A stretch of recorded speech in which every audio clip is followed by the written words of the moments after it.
মুহতারাম হাজিরিন, রমাদান মাস, আমরা সবাই রমাদানের অপেক্ষায় ছিলাম। সেই রজব মাস থেকেই আমরা আল্লাহ তাআলার কাছে দোয়া করা শুরু করে দিয়েছিলাম, আল্লাহুম্মা বারিক লানা ফি রজব ওয়া শাবান ওয়া বাল্লিগনা রমাদান। আমরা রমজানের 2 মাস আগ থেকেই আল্লাহ তাআলার কাছে দোয়া করে আসছিলাম যে আল্লাহ আমাদের রজব ও শাবান মাসে বারাকাত দান করুন এবং আমাদের হায়াতকে দীর্ঘায়িত করে রমাদান পর্যন্ত পৌঁছে দিন। আমরা আল্লাহ তাআলার কাছে এই দোয়া করছিলাম। আল্লাহ তাআলা আমাদেরকে রমাদান পর্যন্ত পৌঁছে দিয়েছেন।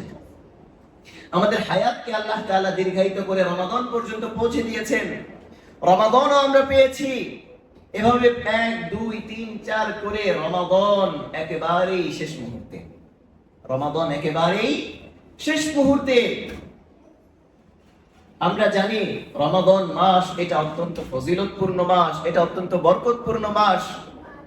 এটা বছরের 12 মাসের মধ্য থেকে অন্যতম শ্রেষ্ঠ মাস। এই শ্রেষ্ঠ মাস আমার আপনার হায়াতে আরো একবার পেয়েছি। অতীতে তো কতবার পেয়েছি, এবারও একটা রমাদান আপনি পেলাম। রমাদানের শেষ দিকে এসে পড়েছি।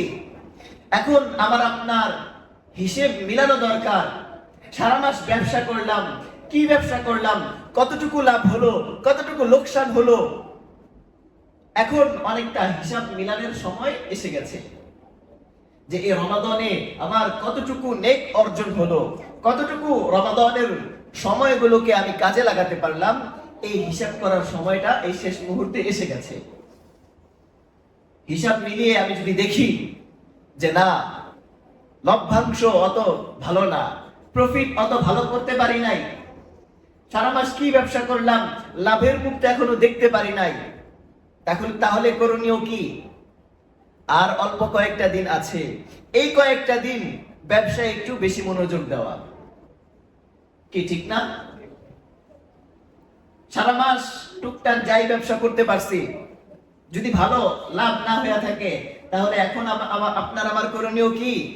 বাকি অল্প যে কয়েকটা দিন আছে একটু ব্যবসায়, কোন ব্যবসায়? আখিরাতের ব্যবসায়। কোন ব্যবসায়? আখিরাতের ব্যবসায়। আখিরাতের ব্যবসায় একটু মনোযোগী হওয়া। শেষের কয়েকটা দিন যেন আমি ভালো ব্যবসা করতে পারি, অর্থাৎ ভালো মতো ইবাদত করে সওয়াব অর্জন করতে পারি। এটাই তো করণীয় নাকি? আল্লাহ তাআলা আমাদেরকে তৌফিক দান করুন।